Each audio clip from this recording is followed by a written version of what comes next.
13 मई 2025 की ये बात है। 25 साल का एक लड़का जिसका नाम देविंदर सिंह ढिल्लो होता है, वो अपने फेसबुक पर एक फोटो अपलोड करता है। फोटो में वो खुद बीच में है, उसके हाथ में एक हथियार लगा हुआ है, साथ ही उसके पास एक मैगजीन है जिसमें खूब सारी गोलियां हैं। एक साइड में एक व्यक्ति खड़ा हुआ है, दूसरी साइड में एक और व्यक्ति खड़ा हुआ है। इस फोटो को जैसे अपलोड करता है, किसी ने थाने में शिकायत कर दी। पुलिस इस मामले को गंभीरता से लेती है, उसको हिरासत में लेती है और पूछताछ करना शुरू कर देती है। उससे पूछा जाता है और पूछताछ में उससे ये भी पूछा जाता है कि तुम जो लग्जरी लाइफ जीते हो, ये पैसे तुम्हारे पास कहाँ से आते हैं। जब पुलिस ने अपने तरीके से उससे पूछताछ करना शुरू किया है तो पता चलता है कि कुछ दिनों पहले उसने पाकिस्तान की यात्रा की थी। जो श्रद्धालुओं का जत्था जो सिख धार्मिक स्थलों के दर्शन करने के लिए जाता है, तो वो भी उस जत्थे में शामिल हो जाता है। ये हरियाणा के जिला कैथल का गुहला एक इलाका लगता है, वहां का रहने वाला होता है। नाम इसका देविंदर सिंह ढिल्लो होता है। ये जब वहां पाकिस्तान जाता है तो पाकिस्तान में इसकी एक बेहद खूबसूरत लड़की से मुलाकात हो जाती है और मुलाकात के दौरान उससे दोस्ती हो जाती है। वो लड़की इसको 7 दिन तक अपने साथ रखती है और इनकी आपस में बहुत सारी बातचीत भी होती है। वो बातचीत का दायरा किस लेवल तक था वो तो खैर वो खुद बता सकता है, लेकिन पुलिस की जांच में कुछ ऐसा ही आता है। अब उस लड़की ने कुछ नए लोगों से मुलाकात कराई और मुलाकात का ये दावा किया जा रहा है उसकी जो मुलाकात होती है वो आईएसआई एजेंट जो पाकिस्तान के होते हैं, 5 सदस्य होते हैं, उनसे मुलाकात कराते हैं। और मुलाकात कराने के बाद फिर 7 दिन में इसको जासूसी का प्रशिक्षण भी दे दिया जाता है। जब ये वापस लौट कर आता है तो उससे ये कहा जाता है कि तुम अगर हमें अपने भारत की जानकारी पाकिस्तान भेजोगे तो तुम्हें ऐसे ही सुंदर सुंदर लड़कियों से मुलाकात भी कराई जाएगी और साथ ही तुम्हें पैसे भी दिए जाएंगे। कुछ ऐसा ही लालच दिया जाता है और ये आदमी कुछ ऐसी ही जानकारियां सेना के देना शुरू कर देता है। दरअसल आज की कहानी जो मैं आपको सुनाने जा रहा हूँ, ये कहानी है एक ऐसे यूट्यूबर की जो देश विदेशों की यात्राएं किया करती थी और उस यात्रा के दौरान उसकी पाकिस्तानियों से मुलाकात हो जाती है और उसके बाद फिर एक यूट्यूबर कैसे जासूस बन जाती है। आज की कहानी के माध्यम से ये समझने की, जानने की कोशिश करते हैं। आज की जो सच्ची घटना मैं आपको सुनाने जा रहा हूँ, ये सच्ची घटना शुरू होती है हरियाणा के जिला हिसार से, लेकिन बात कर रहा हूँ 25 अप्रैल 2025 की वो तारीख जिसको शायद ही हिंदुस्तान के किसी भी हिस्से में कोई भूला पाएगा। इस दर्द को, इस तकलीफ को, क्योंकि इस दिन, इस तारीख में दोपहर का समय था। श्रीनगर के पास एक पहलगांव है, पहलगांव के पास एक बैसन घाटी है और बैसन घाटी में, जिसे हम मिनी स्विट्जरलैंड के नाम से जानते हैं, यहाँ पर भारत के अलग अलग हिस्सों के कुछ सैलानी आए हुए थे। इसी बीच में 3 आतंकवादी आधुनिक हथियारों के साथ आते हैं और कुछ हिंदुओं को चुन चुनकर उनको मारना शुरू कर देते हैं। जैसे ही मारते हैं उसके बाद इस घटना की गूंज पूरे हिंदुस्तान भर में फैल जाती है और ये पता चलता है कि ये जो आतंकवादी आए थे ये पाकिस्तान से आए थे। और इसी बात को देखते हुए भारत और पाकिस्तान के जो संबंध थे और भी ज्यादा कटु हो जाते हैं, खराब हो जाते हैं। अब यहाँ से कुछ स्थिति ऐसी पैदा हो जाती है, युद्ध जैसी स्थिति। इस बात का बदला लेने के लिए 6-7 मई 2025 की रात को भारत की तरफ से एयर स्ट्राइक कर दिया जाता है और पाकिस्तान के लगभग 9 ऐसे इलाकों पर बमबारी की जाती है जहां पर एयर स्ट्राइक की जाती है, जहां पर आतंकवादियों को ट्रेनिंग दी जाती है। कुछ इसी तरह का मामला था। अब यहाँ से कुछ ऐसे भी आदेश कर दिए जाते हैं और यह आदेश किया गया था 13 मई 2025 को। भारत सरकार ने नई दिल्ली के जो पाकिस्तान का हाई कमीशन है वहां पर रहने वाला एक व्यक्ति है जिसका नाम एहसान उर रहीम उर्फ दानिश, दरअसल इसको भी आदेश कर दिया जाता है कि जितनी जल्दी हो सके भारत छोड़ दिया जाए, भारत छोड़ के यहाँ से चले जाओ और इसे नॉन ग्राटा घोषित कर दिया जाता है कि अब दिखाई मत देना यहाँ पर। कुछ इसी तरह का आदेश दिया गया था और इसकी जांच पड़ताल करना शुरू कर देते हैं। जैसे दानिश की जांच पड़ताल करना शुरू कर देते हैं तो उसके बारे में जब कुछ जानकारी जुटाई गई तो उसमें कुछ लोगों के नाम सामने आते हैं जिनसे वो संपर्क में था भारत के, और वो ऐसे संपर्क में था जैसे कि दोस्ती हो जाती है। दानिश के जब बारे में पता किया जाता है, दानिश के संपर्क में एक लड़की होती है। उस लड़की की उम्र लगभग 27-28 साल के आसपास होती है। नाम उसका ज्योति मल्होत्रा होता है, जिसके पिता का नाम हरीश कुमार मल्होत्रा होता है, जो कि हरियाणा के जिला हिसार की रहने वाली होती है। यहाँ की कॉलोनी है न्यू अग्रसेन कॉलोनी, खोड़ा फार्म की निवासी होती है। ये अपने घर पर कम और दिल्ली में ज्यादा रहती है। इसने अपने सोशल मीडिया पर कुछ ऐसे अकाउंट बनाए हुए हैं जैसे कि इंस्टाग्राम पर, फेसबुक पर, यूट्यूब पर। अगर हम इंस्टाग्राम की बात करें तो 1,32,000 इसके फॉलोवर हैं। फेसबुक की अगर बात करें तो 3,21,000 फॉलोवर हैं और यूट्यूब की अगर हम बात करें तो 3,77,000 फॉलोवर हैं। ये अलग अलग जगहों की यात्राएं करती। तो ऐसी एक यात्रा कर रही थी 15 अप्रैल 2025 को नई दिल्ली से। इसको 7 घंटे का सफर तय करने के बाद इंडोनेशिया के बाली एयरपोर्ट पर ये उतरती है। पहले से वहां पर कोई इसका इंतजार कर रहा था कार में। जब कार लेके आता है वो बात करती है, वो कहती है कि आपका नाम क्या है। वो अपना नाम बताता है, ये भी अपना नाम बताती है और इसका नाम शॉर्ट में जो होता है। हालांकि ज्योति मल्होत्रा इसका असली नाम है, लेकिन वो अपने प्यार से जो नाम रखा है, और इसने अपने चैनल का नाम भी कुछ ऐसे रखा है, ट्रैवल विद जो। अब ये वहां पहुंच जाती है, जैसे होटल की तरफ ये बढ़ रहे थे अपना, और ये साथ ही अपना व्लॉग भी उसको वीडियो को अपलोड वीडियो बना रही थी। वीडियो बनाते बनाते ड्राइवर से बातचीत करती है, और करते करते सीधा वो पहुंच जाती है उस होटल में।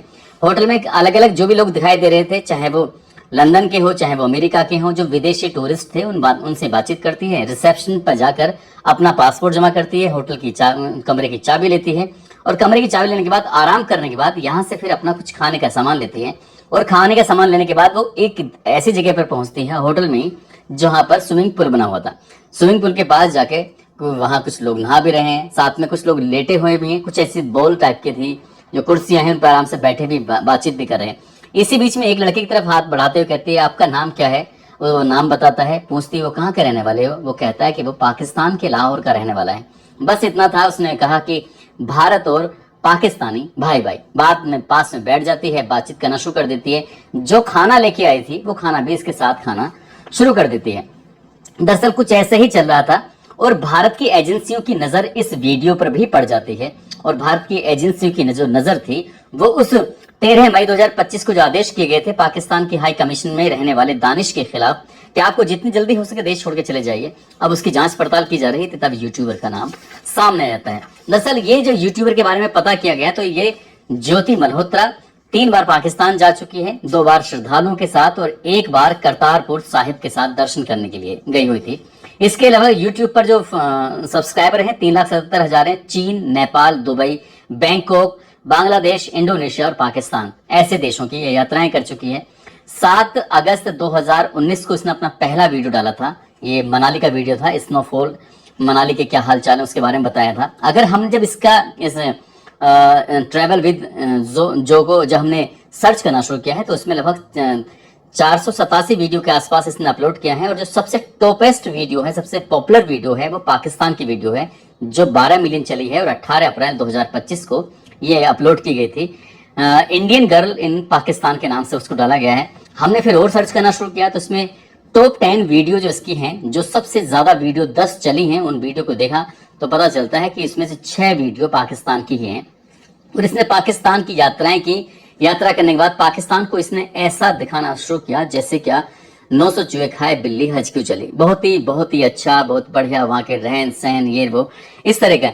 जब यहाँ की एजेंसी ने जांच पड़ताल करना शुरू किया तो पता चलता है कि एहसान उर रहीम उर्फ दानिश ने इसको एक टास्क दिया था। उससे दोस्ती हो जाती है गहरी, क्योंकि जब ये अपना वीजा वगैरह अप्लाई करने के लिए जाती है तो यहाँ इस दानिश से मुलाकात होती है। और दानिश के माध्यम से पता चलता है कि इसको टास्क दिया गया था कि तुम्हें जो ट्रैवलिंग की वीडियो डालती हो तो पाकिस्तान जाओ, वहां जाने के बाद जो भी पाकिस्तान को बढ़िया से बढ़िया दिखा सकते हो, विश्व पटल पर हमें तुम्हारी वीडियो का सहारा लेंगे, और इस तरह से करना है। अब ये वहां जाती है, और उसके बाद फिर इसको एक जो ISI का एजेंट होता है पाकिस्तान की खुफिया विभाग का, उसका नाम है अली एहसान, साथ ही एक शाकिर उर्फ राणा शहबाज, उससे भी मुलाकात होती है। और उसका नंबर इसने अपने जट रंधावा के नाम से अपने मोबाइल में सेव भी कर रखा था। अब पाकिस्तान में जाना हो, रहना हो, खाना हो, घूमना हो, सब कुछ व्यवस्थाएं बताई जाती हैं कि एकदम सब फ्री में हो रही थी, और वो करने वाले कोई और नहीं, दानिश की तरफ से। और दानिश ने जो पाकिस्तान की खुफिया एजेंसियों से जो मुलाकात कराई थी, उसके जो काम करने वाले उन लोगों से मुलाकात कराई थी, वो सब इसकी व्यवस्था कर रहे थे।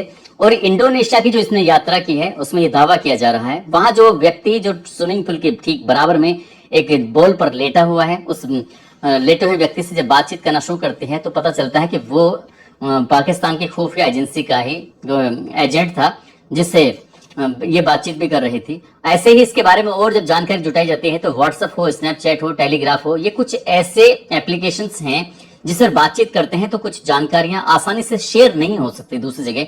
इसलिए इन व्हाट्सएप हो, स्नैपचैट हो, टेलीग्राफ हो, इनके माध्यम से ये पाकिस्तान के कुछ लोगों के संपर्क में थी। अभी हालांकि जांच पड़ताल की जा रही है और 15 मई 2025 को इस लड़की को गिरफ्तार कर लिया जाता है इसी के घर से। और उसके बारे में जो कुछ जानकारी जुटाना शुरू कर दिया गया है कि आखिरकार इसने भारत की क्या क्या जानकारियां पाकिस्तान को उपलब्ध कराई हैं, कितना इसकी वजह से नुकसान हुआ है। जब ये जांच पड़ताल की जा रही थी तो जांच पड़ताल में पंजाब और हरियाणा से ऐसे 6 जासूसों को गिरफ्तार किया गया है, उनको पकड़ा है। ऐसी ही एक महिला होती है जिसका नाम गजाला होता है। गजाला ये मलेरकोटला एक जगह लगती है, मलेरकोटला पंजाब में, वहां की रहने वाली होती है। हालांकि इसका पति 22 मार्च 2020 को हार्ट अटैक से इमरान राणा की मौत हो जाती है और इसकी ख्वाहिश थी कि ये पाकिस्तान जाए। ये पाकिस्तान जाने के लिए इसने अपना वीजा अप्लाई करना शुरू किया है। नई दिल्ली के हाई कमीशन में जब पहुंचती है तो वहां भी इसकी भी मुलाकात, जैसे ज्योति मल्होत्रा की मुलाकात होती है एहसानुर रहीम उर्फ दानिश से, ठीक वैसे ही मुलाकात होती है गजाला की। और गजाला से जब मुलाकात होती है तो गजाला इसके पास आती जाती, व्हाट्सएप पर बातचीत करना, वीडियो कॉल करना, और इतनी गहरी दोस्ती हो जाती है इस गजाला की जैसे क्या ये दोनों आपस में एक रिश्ते में बंध गए हो, शादी करना चाहते हो, कुछ इसी तरह का भरोसा था। और उसको भी उसने पैसे भी दिए थे, एक बार 20,000 रुपए, एक बार 10,000 रुपए।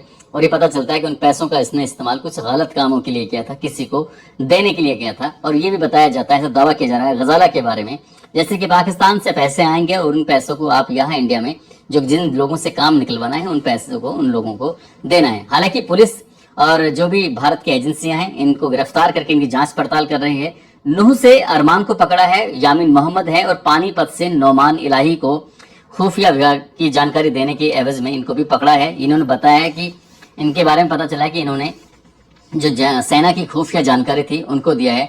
लेकिन हमारी बात चल रही थी यूट्यूबर ज्योति मल्होत्रा की। ज्योति मल्होत्रा ने 2019 में पहला वीडियो अपलोड किया था, वो बहुत ज़्यादा चर्चित भी रहती है। उसने भूटान वगैरह में कई ऐसी जगहों पर यात्राएं की हैं और यात्राएं करने के बाद यहाँ से पाकिस्तान का जो उसका प्रेम था उन वीडियो के माध्यम से देखा जा सकता है। यदि आप उसके यूट्यूब पर जाएंगे तो पता चल जाएगा कि किस तरह की वो वीडियो बनाती है, किस तरह से पाकिस्तान को उसने ऐसा दिखाने की कोशिश की है कि वो बहुत ही अच्छा है, बहुत ही ज़्यादा उसके पास कोई दाग नहीं है उसके दामन पर। हालांकि जांच के बाद ही स्पष्ट हो सकेगा कितना क्या है। लेकिन सोशल मीडिया पर जिस तरह से ज्योति मल्होत्रा का नाम बहुत ज़्यादा वायरल होता है तो हर किसी की दिलचस्पी बढ़ जाती है इसके बारे में जानने के लिए कि आखिरकार ये लड़की कौन है, कहाँ से है और क्या कर रही थी। दोस्तों, इस पूरे घटनाक्रम को सुनाने का उद्देश्य किसी को परेशान करना नहीं है, किसी का दिल दुखाना नहीं है, बल्कि आपको जागरूक करना है।